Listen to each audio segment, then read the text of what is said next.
Bueno, hola a todas y a todos. Esta es nuestra cuarta clase en el seminario y la primera de la segunda unidad de nuestro programa, que se titula La pasividad.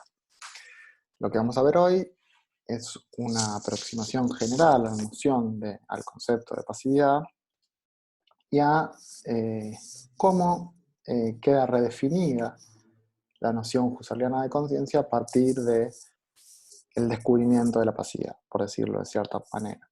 En las reuniones anteriores, dedicadas al método genético propiamente, estuvimos viendo cómo hay una relación muy próxima entre el desvelamiento de las dimensiones pasivas de la conciencia y la perspectiva genética en fenomenología.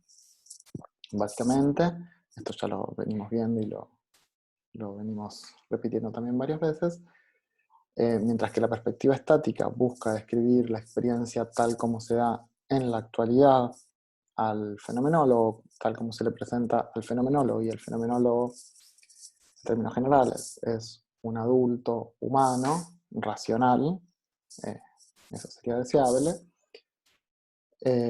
Bueno, en esa relación yo describo los dos polos de la correlación intencional y lo que voy a encontrar es la experiencia acabada, digamos, tal como se da en su forma consumada, para, repito, una subjetividad conformada por todos los niveles y que alcanza la racionalidad.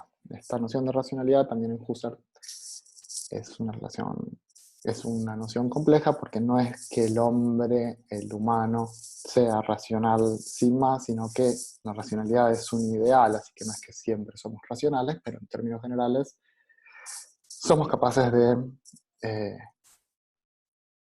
pensar y actuar y querer racionalmente. Bueno, la perspectiva genética no se va a ocupar tanto de eso, sino más bien de ver cómo es que la conciencia misma se desarrolla a partir de la conciencia. O sea, un asunto esencial de la fenomenología trascendental es que lo que busca es describir justamente esto, ¿no? Las estructuras trascendentales que hacen posible la experiencia. Ahora, un descubrimiento central para Husserl es que esas estructuras no están dadas de una vez y para siempre, sino que son el resultado de un proceso de desarrollo. Y la perspectiva genética justamente va a intentar mostrar cómo es que ese desarrollo ocurre. Entonces, en ese contexto, lo que aparece o le aparece a Husserl es que la intencionalidad de acto voluntaria asociada a este sujeto maduro, humano y racional, también es susceptible de un proceso de desarrollo y que esa actividad hunde sus raíces en una conciencia pasiva. Con lo cual, la conciencia husserliana la noción de conciencia, que en términos generales podemos asociar casi indistintamente con la noción de sujeto, va a ampliarse, va a tener muchos niveles. En este cuadro, que aquí en este cuadro, que aquí les comparto, lo que vamos a encontrar es una presentación, quizás seguramente muy esquemática, de los niveles eh, generales que componen la conciencia husserliana. O sea, lo que vamos a tener acá es una distinción muy general entre dos ámbitos de conciencia, una conciencia intencional, que es en general el tema de la indagación fenomenológica, y una dimensión no intencional. Esta sería la primera gran distinción que deberíamos hacer a la hora de analizar la conciencia husserliana. La idea de conciencia no intencional parece un contrasentido, ya que la fenomenología justamente se caracteriza por describir a la conciencia como conciencia de, y proponer una conciencia no intencional, bueno, parece que va directamente en contra de esta premisa general de la fenomenología husserliana. Sin embargo, si uno piensa, si uno lo piensa desde una perspectiva estática, sí parece un contrasentido o algo ajeno al pensamiento fenomenológico proponer una perspectiva no intencional para la conciencia, pero desde una perspectiva genética, bueno, ahí ya no es tan así, porque justamente lo que, lo que vemos acá es que la intencionalidad tiene también una génesis, y esa génesis hay que buscarla en una dimensión no intencional de la conciencia. Husserl no es tan claro eh, en describir a la conciencia como no intencional, eh, digamos, aparece sobre todo en los manuscritos de los años 30, referencias a esta dimensión no intencional de la conciencia. Me estoy refiriendo puntualmente a los así llamados manuscritos del grupo C, que son los manuscritos sobre el tiempo, los estudios tardíos sobre el tiempo, y ahí aparece alguna referencia a las dimensiones no intencionales de la conciencia. Yo acá lo que presento en el cuadro son unas estructuras o unas dimensiones, ¿no? La protoíle, el protoyo, las protoquinestesias y los instintos, ciertos instintos, que conforman para Husserl eh, el ámbito primigenio. O sea, en la fenomenología de los instintos, cosa que vamos a trabajar en las clases que siguen, la idea de Husserl es que en el origen no hay una separación entre el sujeto y el objeto, ni entre, digamos, el sujeto y el otro, sino que hay una indiferencia eh, que hay que asociarla fuertemente con esta noción de no intencionalidad. O sea, no tanto es una indiferencia, para nada es una indiferencia fáctica, o sea, no se trata de que haya una fusión real entre el sujeto y el otro, o entre el sujeto y el objeto, sino más bien que no hay posibilidad de establecer una distinción. Y justamente el proceso de desarrollo, el proceso genético, lo que nos va a mostrar es cómo se pasa de una situación de indistinción a una de separación. Y eso coincide justamente con el desarrollo de la intencionalidad. Entonces, esta primera estructura, donde aparecería el proto-yo, la protoíle y las protoquinestesias, o sea, esto es una estructura primigenia donde del lado noético, o sea, del lado subjetivo, aparecerían el protoyo y las protoquinestesias. Las kinestesias son las sensaciones de movimiento, y el protoyo es la primera estructura yoica que puede ser reconocido en la conciencia. Eso aparecería del lado noético, y del lado neumático la protoile, que sería, bueno, el correlato, la donación trascendente a la conciencia. Ahora, esa estructura, uno puede hacer la separación entre un polo noético y un polo neumático, pero desde el punto de vista de la experiencia, como no hay intencionalidad, no es posible hacer la separación. Entonces Husserl dice que estos tres niveles están en una suerte de indistinción, o hay una indistinción ahí eh, que, bueno, que define a esta estructura primigenia. Y ahí aparece también la referencia a los instintos, justamente los instintos, que son estas disposiciones eh,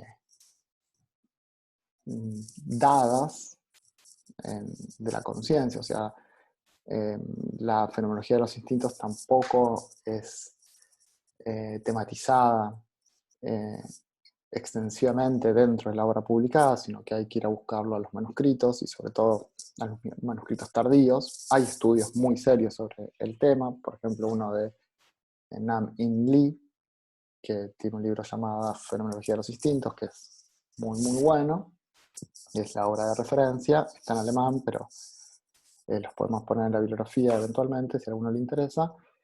Bueno, muestra cómo se articula este nivel primigenio. Pero hay una nota que Husserl atribuye a los instintos o a estos primeros instintos que están operando acá, porque ven que instintos aparece, tiene dos entradas la noción de instintos.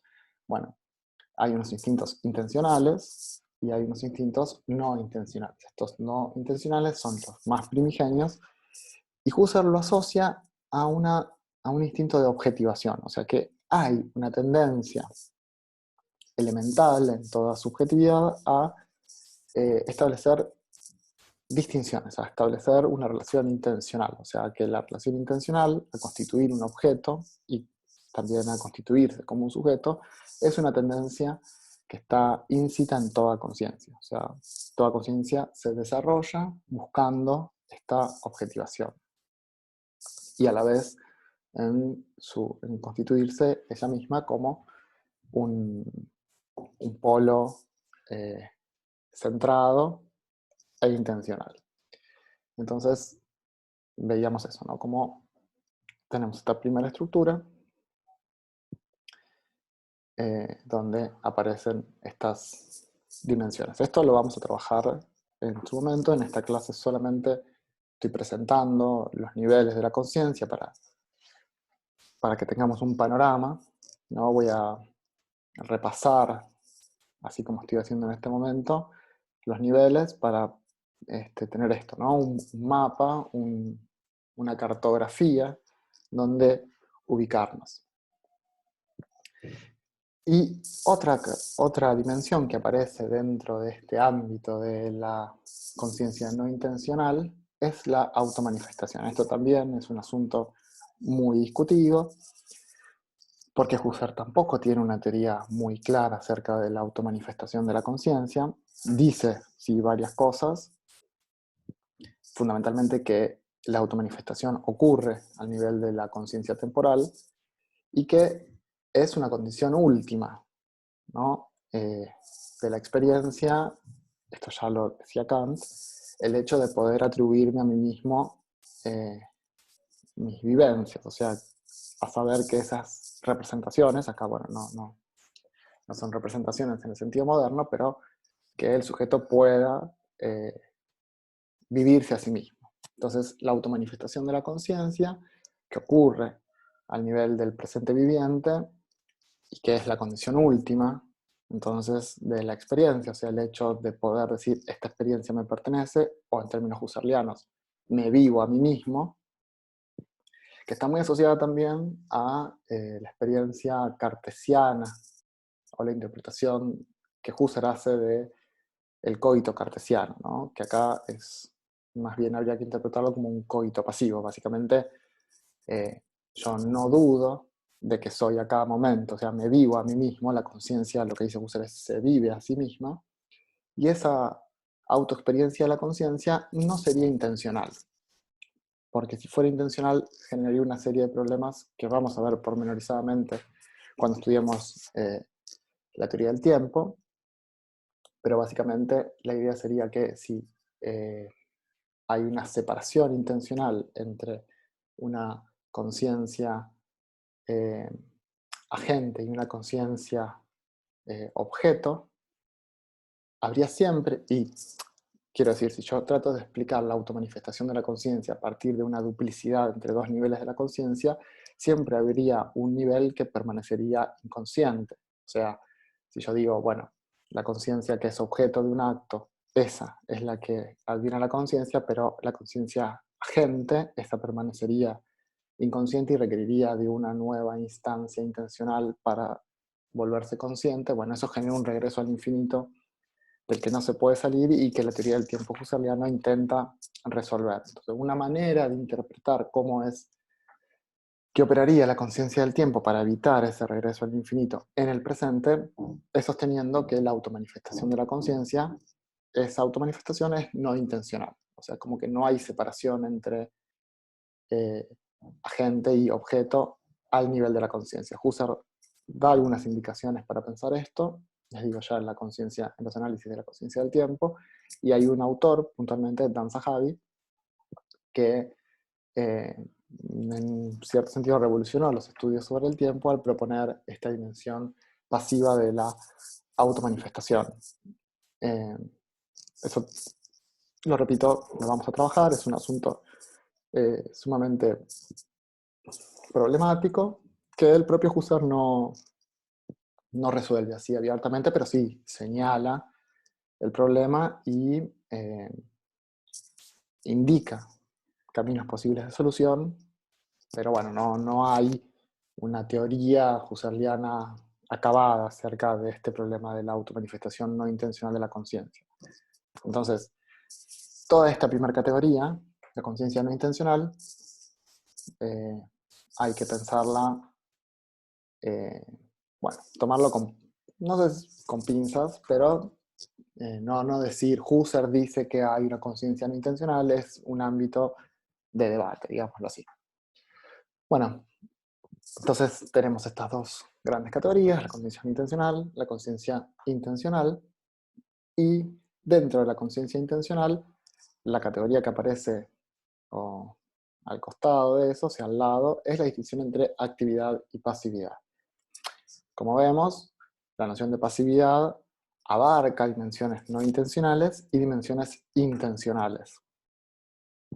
O sea, habría esto que acabamos de señalar, sería la pasividad no intencional, la más elemental de todas, pero la noción husserliana de pasividad no se limita a la dimensión no intencional de la conciencia, sino que también abarca dimensiones intencionales. Y esto es clave, o sea, porque desde el punto de vista del desarrollo del concepto, cuando Husserl comienza a pensar la noción de pasividad, la novedad conceptual que introduce es la idea de una pasividad intencional. Ahora vamos a ver por qué eso es novedoso. A partir de la profundización de los estudios genéticos, luego sí parece tener que reconocer que hay dimensiones no intencionales, pero en su definición más fuerte de la pasividad, Husserl la piensa en términos intencionales, ¿no? Esto también hay que tenerlo bien presente porque la mayoría de los niveles que vamos a analizar nosotros son dimensiones pasivos e intencionales, y el ingreso a la pasividad es a partir de esta interpretación intencional de la pasividad. Bueno, entonces la noción de pasividad o la conciencia intencional se separa entre una dimensión pasiva y una dimensión activa. Otra cosa para pensar en este cuadro que les propongo es pensar que hay una relación de fundamentación entre estas estructuras. Lo que está más arriba es lo más fundamental, lo fundante, o sea, la dimensión constituyente, y lo que está hacia abajo es lo fundado, o sea, en este cuadro, la actividad categorial, eso es lo más fundado. Y además los niveles se presuponen, ¿no? Entonces decíamos, tenemos esta noción de pasividad intencional, y ahí en el cuadro aparece otra distinción también que introduce el propio Husserl, tempranamente ya, es la distinción entre pasividad primaria y secundaria. La distinción apunta básicamente a que la pasividad llamada primaria es una pasividad que es condición de posibilidad de los actos en general, mientras que la pasividad secundaria presupone la operatoria de los actos. Por eso la pasividad secundaria se identifica con el hábito. O sea, habíamos visto, sobre todo en las reuniones de Zoom, habíamos traído bastante el tema del hábito, y lo que habíamos dicho es que una nota de esta fenomenología genética era mostrar que la conciencia, el yo, eso también lo habíamos visto en la segunda clase, que hay distintas interpretaciones de la subjetividad.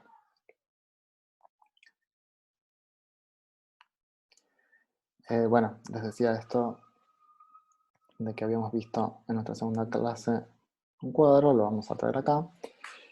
Lo que vemos acá, en este cuadro, que también es un resumen, por supuesto, son tres posiciones husserlianas respecto a la teoría del sujeto. Y algo que ocurre muy importante a partir del desarrollo de la perspectiva genética es que el yo deja de ser puro, tal como aparecía en Ideas, ¿no? Acá está este fragmento de Ideas, donde Husserl dice, prescindiendo de sus modos de relación o modos de comportamiento, está completamente vacío de componentes esenciales, no tiene absolutamente ningún contenido desplegable, es en sí para sí indescriptible, yo puro y nada más, ¿no? Esta es la perspectiva propia de Ideas 1, ¿no? De un análisis estático. Pero a partir de la consideración genética, Husserl abandona esta idea y comienza a pensar que la subjetividad no es inmune a su propia operatoria, sino que eh, la actividad va sedimentando. El concepto clave ahí es la sedimentación, entonces la conciencia se va densificando como resultado de su operación, ¿no? Este es un pasaje de las meditaciones cartesianas, de la cuarta meditación. Husserl dice, el yo en virtud de la conformidad, de la legalidad, de la génesis trascendental, no, acá noción importante, gana con cada uno de los actos irradiados por él una nueva propiedad permanente. O sea, los actos son los que sedimentan. Y de ahí la noción de que hay una pasividad secundaria, porque es una pasividad que opera sobre la actividad. O sea, que para pensar para verlo en el cuadro, lo que tenemos es que el nivel de la actividad, de los actos en sentido estricto, eso no presupone, sino que a partir de esta perspectiva, la actividad sedimenta, o sea, pasivamente sedimenta. Nosotros habíamos visto los ejemplos de la adquisición de hábitos, por ejemplo, aprender a andar en bicicleta, o sea, yo puedo elegir voluntariamente aprender a andar en bicicleta o practicar un deporte que requiere la adquisición de hábitos motrices complejos. Ahora, la decisión voluntaria es la de realizar esa actividad, pero el proceso por el cual los hábitos se incorporan, eso es pasivo. Entonces, esta pasividad secundaria es una pasividad que tiene en su origen un acto. Entonces ahí opera sobre la actividad. Por eso no es primaria, sino que habría para que este nivel de la actividad, de la pasividad, de la vida pasiva de la conciencia opere, es necesario que haya un acto.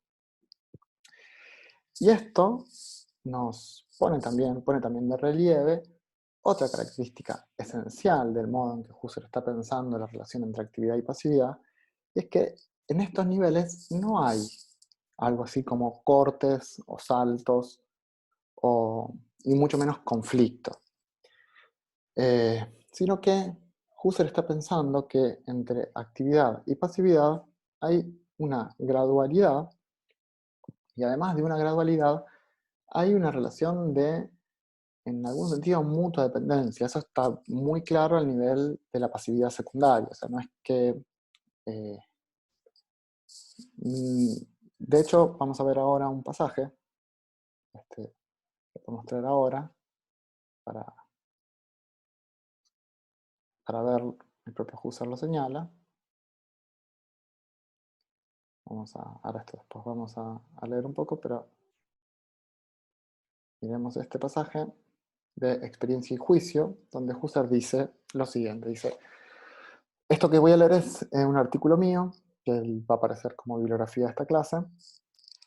Acá no lo voy a trabajar in extenso, sino que vamos a ver algunos aspectos, pero lo que dice Husserl ahí es, con esta doctrina, en referencia a los desarrollos sobre la pasividad, queda señalado que la separación de actividad y pasividad no es rígida, que no puede ser tratados consecuentemente como términos definidos de una vez por todas de manera fija, sino como un medio de la descripción y de la contrastación, cuyo sentido debe ser establecido de manera originaria y nueva en cada caso unitario, y tomando en consideración a la situación concreta del análisis. Esta indicación es válida para todas las descripciones de fenómenos intencionales. O sea, lo que Husserl está diciendo, en esta obra de los años 30 también, es algo más fuerte todavía que lo que les estoy señalando yo, porque lo que está diciendo es que no solo actividad y pasividad no son dimensiones contrapuestas, que la separación esta no es rígida, sino que son nociones relativas.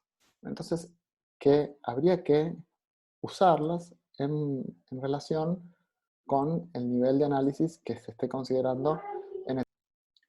Bueno, entonces les decía esto, como que Husserl acá está señalando que estas nociones son nociones relativas, con lo cual uno podría decir que, eh, por ejemplo, a nivel de la actividad hay dos grandes niveles, o sea, la intencionalidad o la conciencia sensible que está operando a nivel de la percepción, ¿no? O sea, cada acto de percepción presupone presupone todos los niveles, pero cuando yo me dirijo temáticamente a un objeto, estoy constituyendo un objeto sensible.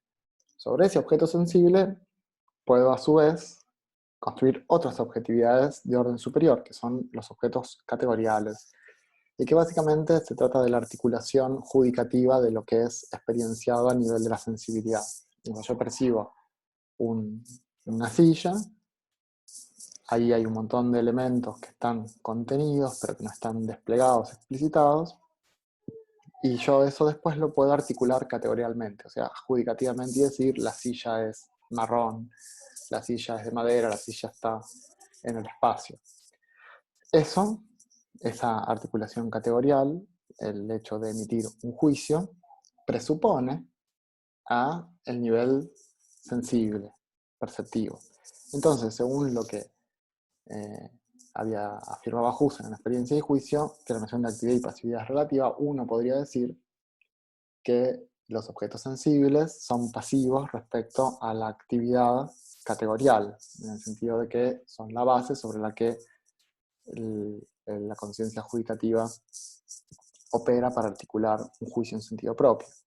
Sin embargo, esa acepción, que parecería estar habilitada por este pasaje de experiencia y juicio, es una noción o es una acepción no muy usada por Husserl, pero el énfasis que está poniendo ahí nos señala que cómo hay que pensar esta relación, ¿no? Una relación de continuidad, donde no hay, ¿no? Donde dice no hay términos definidos rígidamente, sino como medios de la descripción. Entonces uno en función del nivel de análisis podría distinguir entre actividad y pasividad. Sin embargo, en términos muy generales, Husserl va a estar señalando, o va a señalar en general, que la pasividad está definida por una conciencia que no emana de un yo despierto, activo, voluntario, ¿no? Si queremos una definición negativa, eso es una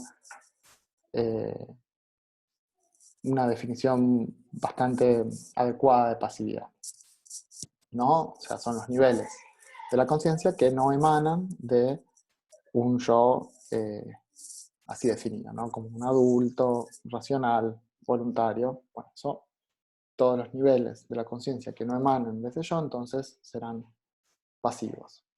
Esa es una definición que podemos tomar y que es bastante útil porque describe en general lo que Husserl está diciendo por pasividad.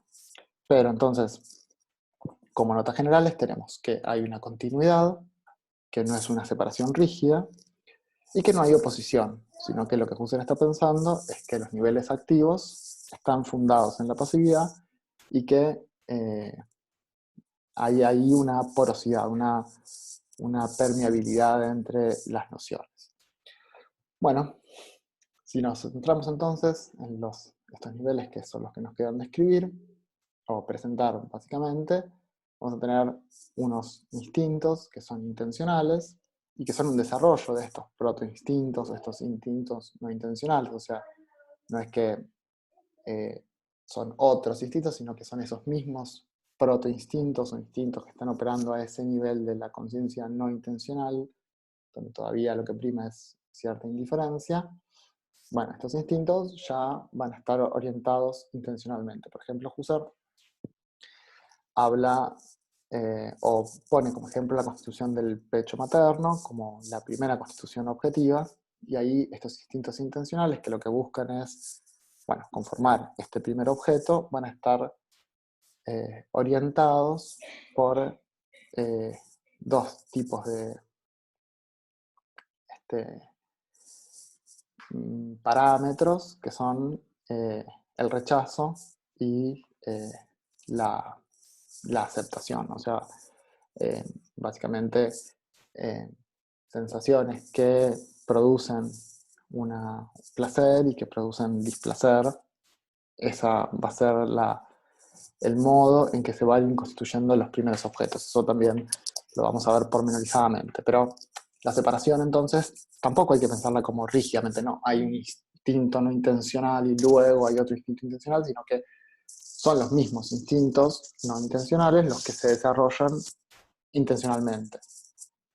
O sea, los instintos, acá tampoco hay que pensarlos como una dotación, como, digamos, un arco reflejo, ¿no? Una acción cerrada que no se modifica en función de su operatoria, sino que justamente lo que nos enseña la fenomenología genética es que la operatoria modifica la operación de la conciencia, así que los instintos también se desarrollan en ese sentido. Y después tenemos la síntesis temporal, que es todo en sí mismo un tema muy, muy complejo, que nosotros vamos a dedicarle una unidad a eso puntualmente.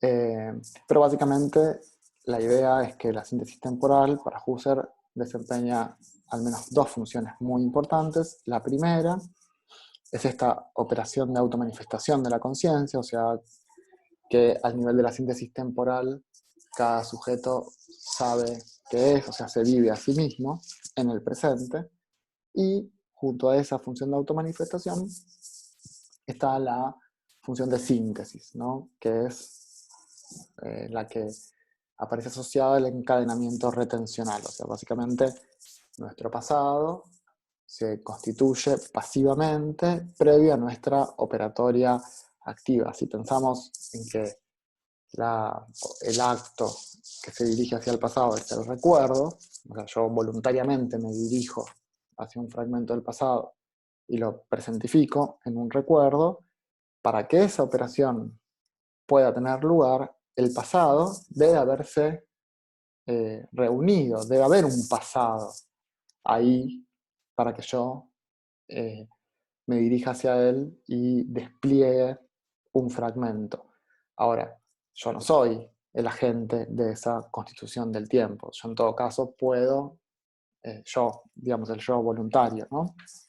En todo caso yo puedo traer a la presencia un fragmento del pasado, pero el pasado se sintetiza solo, digámoslo así, pasivamente. Es una conciencia la que está ahí, una conciencia intencional, ¿no? Que Husserl analiza en la articulación entre pretensiones, pretensiones e impresiones. Es esa operatoria pasiva e intencional la que reúne a la conciencia y hace posible que yo eventualmente me dirija hacia algo que ya está ahí dado. O sea, el pasado claramente no depende, en principio, de la actividad del recuerdo. O sea, el recuerdo es algo que presupone esta constitución.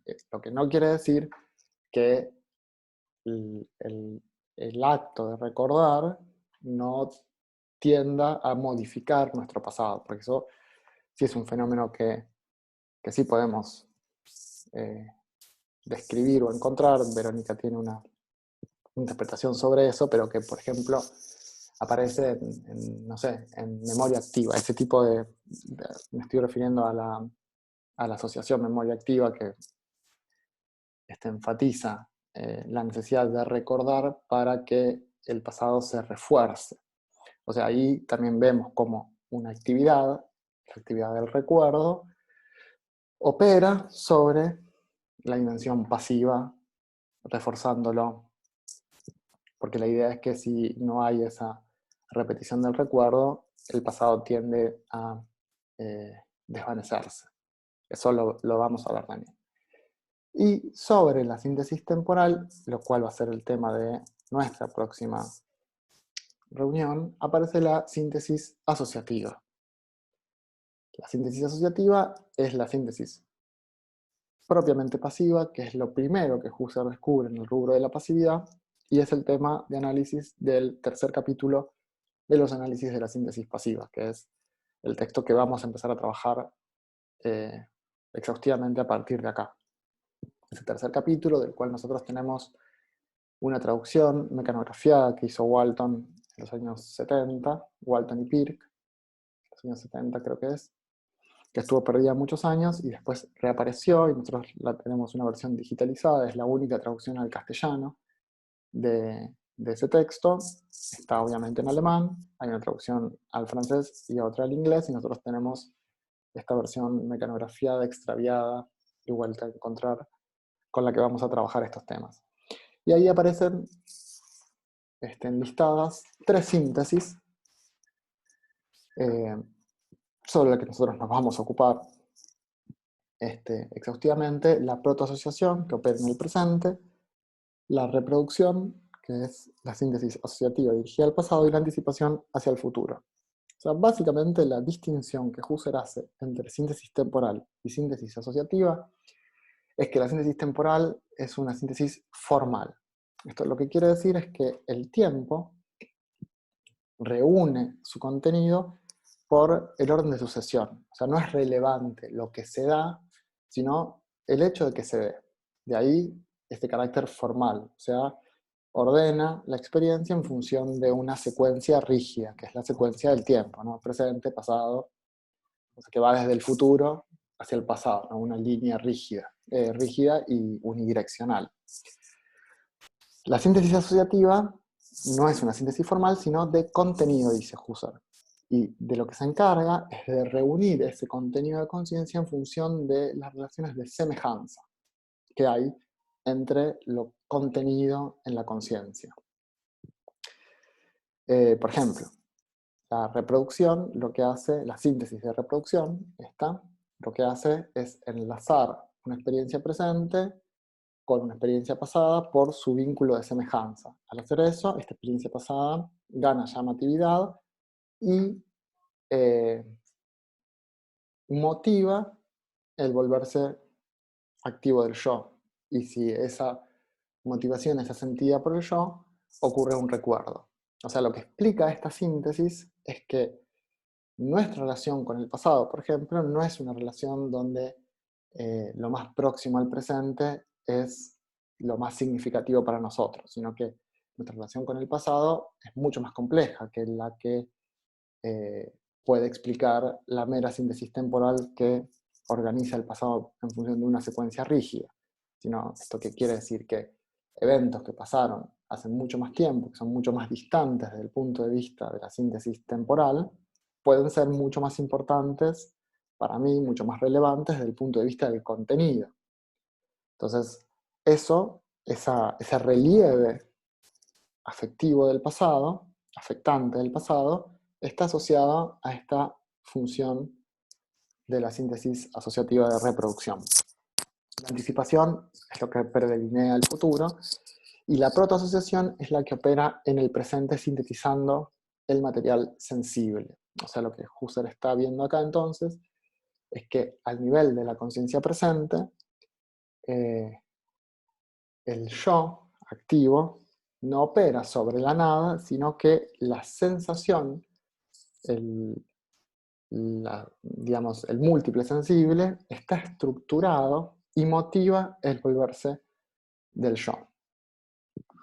Sobre ese punto, entonces, vamos a ahondar ahora. Bueno, les decía que nos vamos a concentrar entonces finalmente en esta noción de protoasociación, que es la síntesis asociativa que opera al nivel del presente viviente y que se ocupa de estructurar la sensación antes de la operación yoica. O sea, lo que está viendo Husserl acá es que el esquema con el que él había trabajado en la relación entre actos intencionales o componentes intencionales y no intencionales de la conciencia en ideas, por ejemplo, donde los actos eran el elemento intencional y las sensaciones o la Hyle eran el componente no intencional, ¿Y cómo operaba la conciencia? Bueno, ese componente, esa materia no intencional es aprendida, interpretada por el acto, y como resultado de esa aprehensión se constituye un objeto, digamos. Lo que vamos a ver acá es que las sensaciones sí son intencionales, tienen un tipo propio de intencionalidad que es justamente una intencionalidad pasiva. Y que antes de la operación del acto perceptivo en sentido propio, o sea, del acto, no sé, que dice esto es una silla, a partir de ciertas sensaciones constituyo la silla, esas mismas sensaciones ya están articuladas. Y en cierto sentido, uno ya puede rastrear eso en las descripciones estáticas, porque de hecho la Gile limita en los hechos las posibilidades de eh, realizar interpretaciones. O sea, yo, no sé, el pato conejo, ¿no? Esa figura ambigua, o todas estas figuras ambiguas de la Gestalt, lo que muestran es que la materia ahí está estableciendo unas restricciones a lo que uno puede hacer. Bueno, la perspectiva genética nos va a mostrar cómo es que las sensaciones se estructuran a sí mismas a nivel de la conciencia pasiva. Y que eso opera como condición de posibilidad de la operación yoica. Ahora, eso es importante porque desde el punto de vista de la historia de las ideas, esta síntesis asociativa que opera a nivel del presente viviente tiene un antecedente en, el propio Husserl encuentra un antecedente en Kant, en particular en la forma en que opera la imaginación productiva en la primera deducción trascendental de las categorías. Leamos un pasaje de Husserliana 11, donde Husserl dice sobre Kant lo siguiente, dice: aquí reviste interés histórico recordar la genial intuición de Kant, que encuentra expresión en su doctrina a la vez profunda y confusa de la síntesis de la imaginación productiva, sobre todo tal como aparece en la deducción trascendental de la primera edición de la Crítica de la Razón Pura. Ella no es, perdón, según nuestra interpretación, otra cosa que lo que llamamos constitución pasiva. Acá deberíamos pensar que estamos hablando de esta protoasociación que opera a nivel del presente evidente, ¿no? Sobre todo. A saber, la interacción, según puede ser desvelado por nuestro método fenomenológico, de las intencionalidades de la conciencia pasiva, que se desarrollan constantemente hacia formas superiores.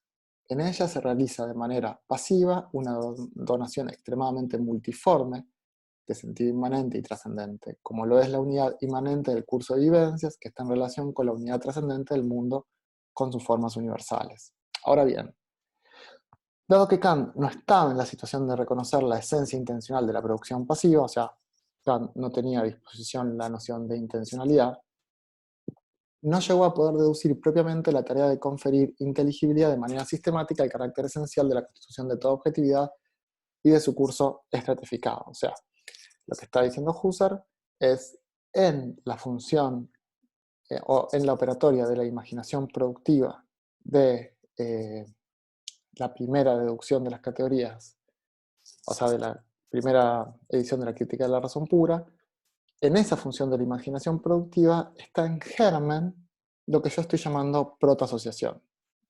¿Por qué? Y porque si tenemos presente cómo opera en Kant la distinción entre sensibilidad y entendimiento, vamos a ver que para Kant la sensibilidad es pasiva, pero en el sentido de receptiva.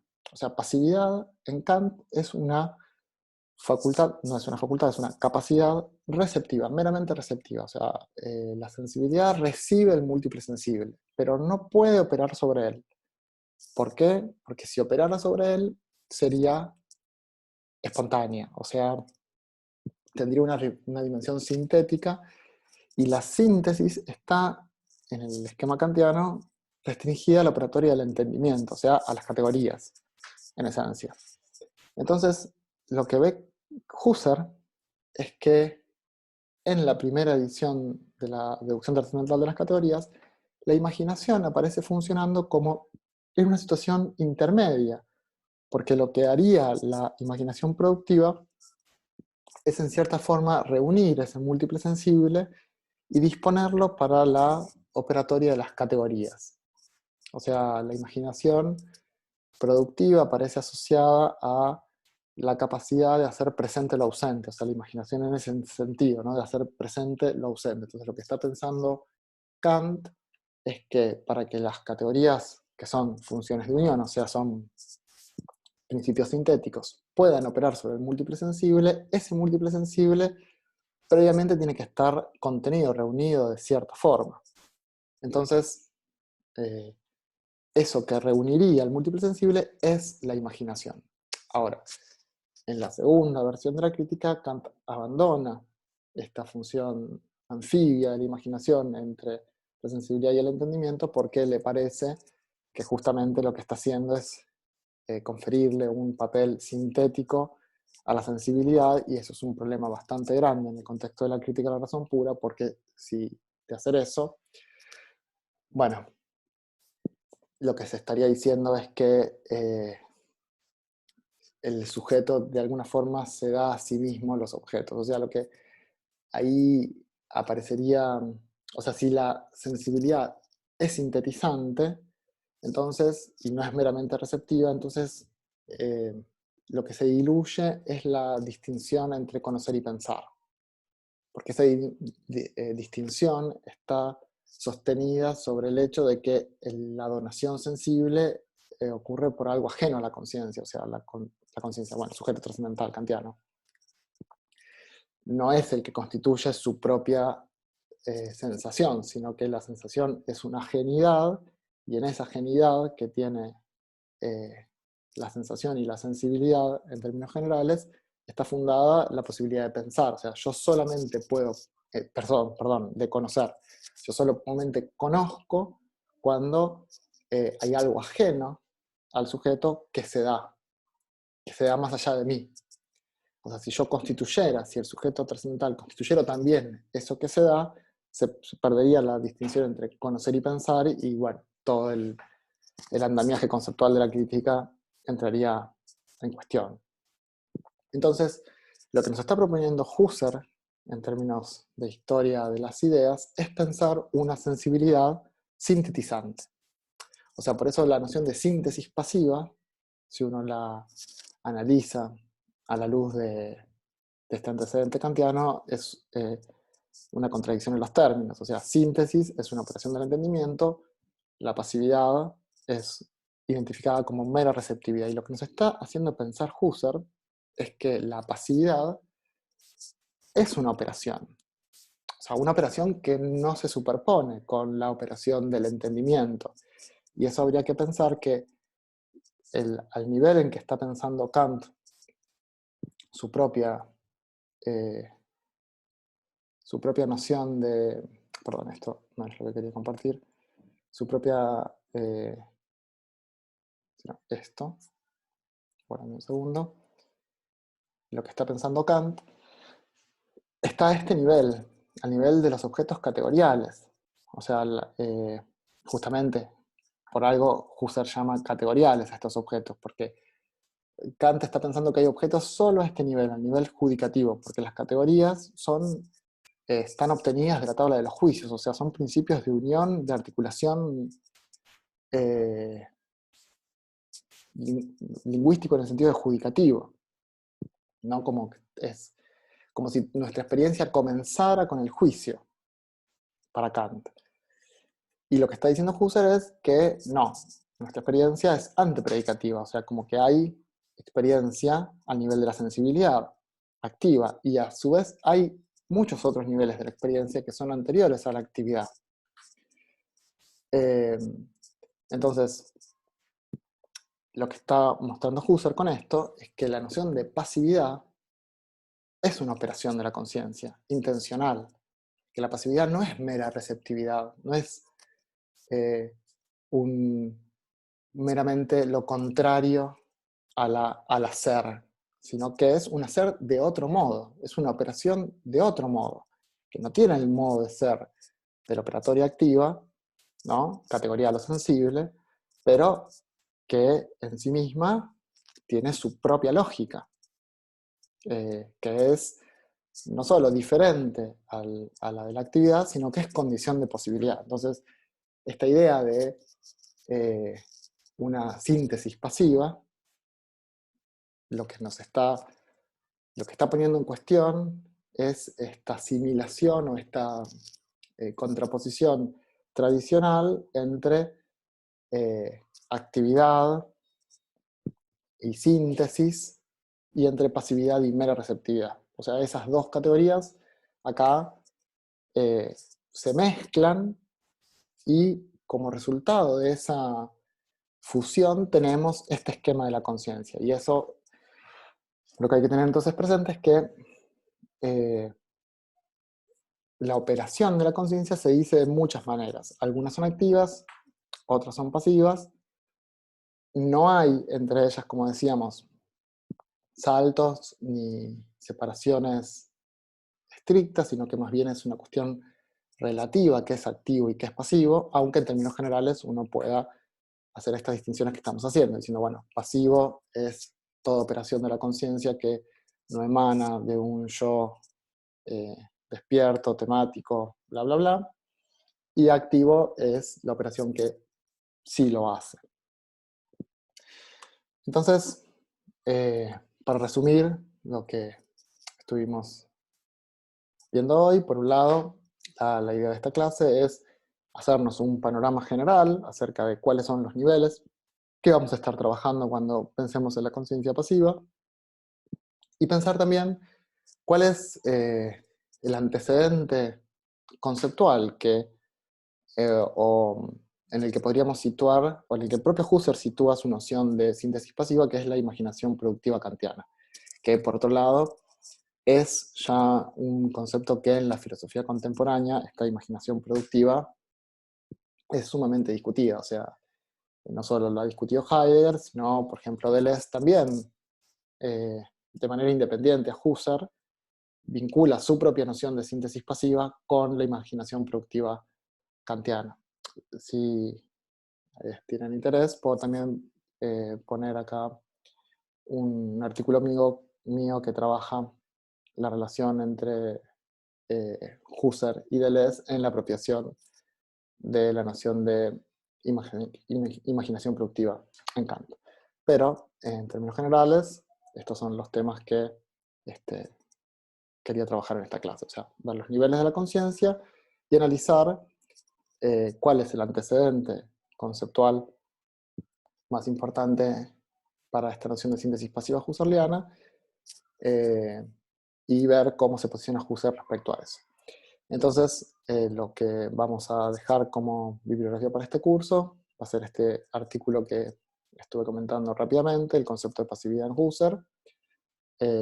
Vamos a subir también el tercer capítulo de la traducción al castellano de los análisis de la síntesis pasiva, y les voy a dejar también este capítulo de un libro sobre Husserl y Deleuze en la apropiación contemporánea de la imaginación productiva en Kant. Gracias.